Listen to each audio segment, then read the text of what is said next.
আর এবারে আপনাদেরকে যে খবর জানাবো, একটা চাঞ্চল্যকর অভিযোগ। এই চাঞ্চল্যকর অভিযোগ কে করছেন? বাংলাদেশের এক সাংবাদিক, তিনি এই চাঞ্চল্যকর অভিযোগ করছেন।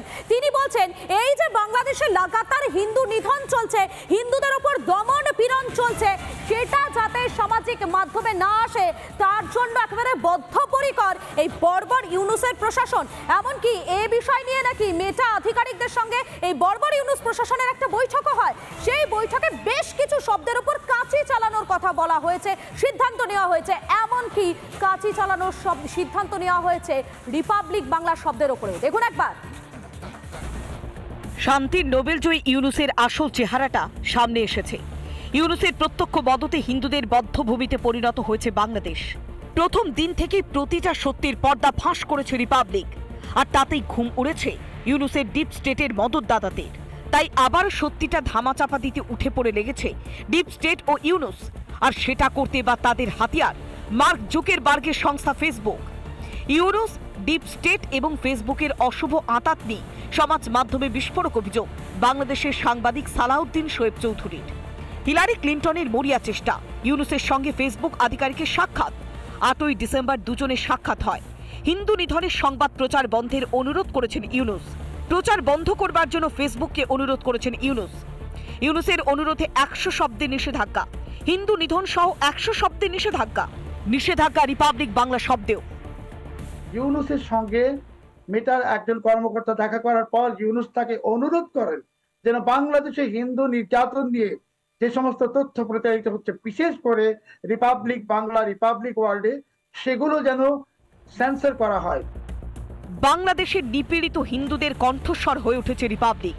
তাই ডিপ স্টেটের প্রভুদের কাজে লাগিয়ে রিপাবলিকের কণ্ঠরোধে মরিয়া ইউনূস। মার্কিন ডিপ স্টেট, জর্জ সোরোস এবং এই মেটা, এরা সবাই এক সূত্রে গাঁথা। 2020 সালে ওরা ট্রাম্পের ত্রুটি টিপে ধরেছিল, এবার ওরা রিপাবলিক বাংলা সহ অসংখ্য গণমাধ্যমের ত্রুটি টিপে ধরছে। ভারতের বিরুদ্ধেও কি আগামী দিনে মেটার মতো সমাজ মাধ্যমকে কাজে লাগাতে পারে ডিপ স্টেট? চীনে গেলে এই সমস্ত সোশ্যাল মিডিয়া আপনি ব্যবহার করতে পারবেন, ওরা নিয়ন্ত্রণ করে রেখেছে। ওরা মনে করছে যে এগুলো দেশ স্বার্থ বিরোধী। ডিপ স্টেট এটার একটা বিরাট কন্ট্রোল নিয়েছে। এই সোশ্যাল মিডিয়া, কিছু আন্তর্জাতিক মিডিয়াও বটে। ভারতের এখন ইমিডিয়েটলি দরকার হচ্ছে এই মিডিয়াগুলোকে, সোশ্যাল মিডিয়াকে নিয়ন্ত্রণ করা। ইউনূস এবং তার মদতদাতা ডিপ স্টেটের এজেন্টরা যতই চেষ্টা করুক না কেন, রিপাবলিক থাকতে সত্যি চেপে রাখা যাবে না।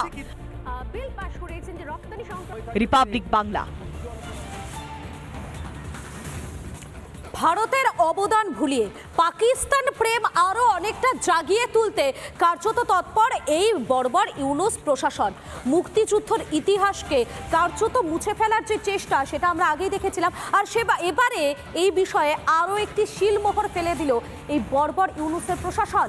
জয় বাংলা স্লোগান আর জাতীয় স্লোগান থাকছে না বাংলাদেশে। কার্যত একটা ইতিহাসকে মুছে ফেলার চক্রান্ত করছে এই ইউনূস প্রশাসন।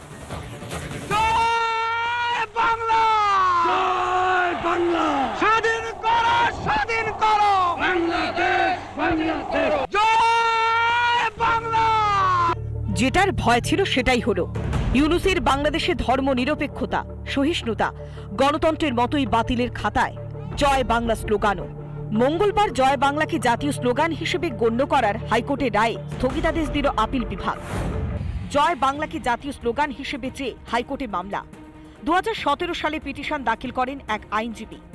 2020 সালে জয় বাংলাকে জাতীয় স্লোগানের মর্যাদা দেয় হাইকোর্ট। সরকারি ক্ষেত্র এবং শিক্ষা প্রতিষ্ঠানে স্লোগান ব্যবহারের জন্য বলে আদালত।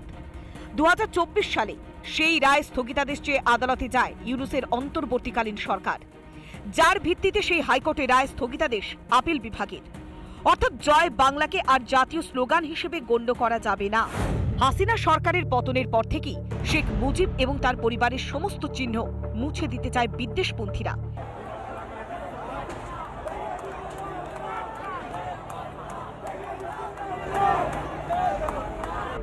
ইউনূস ক্ষমতা দখলের পর থেকেই আরো তীব্র হয়েছে সেই চেষ্টা। নতুন করে বাংলাদেশের ইতিহাস লিখতে চাইছেন মোহাম্মদ ইউনূস। তাই ইউনূসের বাংলাদেশে আজ ব্রাত্য জয় বাংলা স্লোগান। ইউনূস এখন যেভাবে সরকার চালাচ্ছে, তার প্রত্যক্ষ এবং পরোক্ষ মদতে যেভাবে আমাদ বা শিবিরের মতো তত্ত্ব, মৌলবাদী তত্ত্ব রয়েছে, বাংলাদেশের মাটিতে এবার জয় পাকিস্তান স্লোগান উঠবে। তো ইউনূসদের পক্ষে জয় বাংলা স্লোগানের বিরুদ্ধে বলাটা খুব স্বাভাবিক। ওরা পাকিস্তানপন্থী হয়ে গেছে। যে জয় বাংলা স্লোগান ছিল মুক্তিযোদ্ধাদের অনুপ্রেরণা, সেই জয় বাংলার বিরুদ্ধে যুদ্ধ ঘোষণা করেছে ইউনূসপন্থীরা।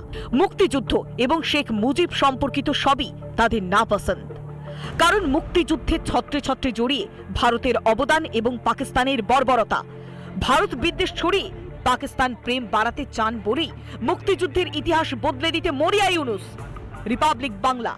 নানা ধরনের কন্টেন্ট দেখার জন্য লাইক করুন, শেয়ার করুন আমাদের ফেসবুক পেজ, সাবস্ক্রাইব করুন আমাদের ইউটিউব চ্যানেল। পাশাপাশি অন্যান্য ব্রেকিং নিউজের জন্য অবশ্যই চোখ রাখুন রিপাবলিক বাংলায়।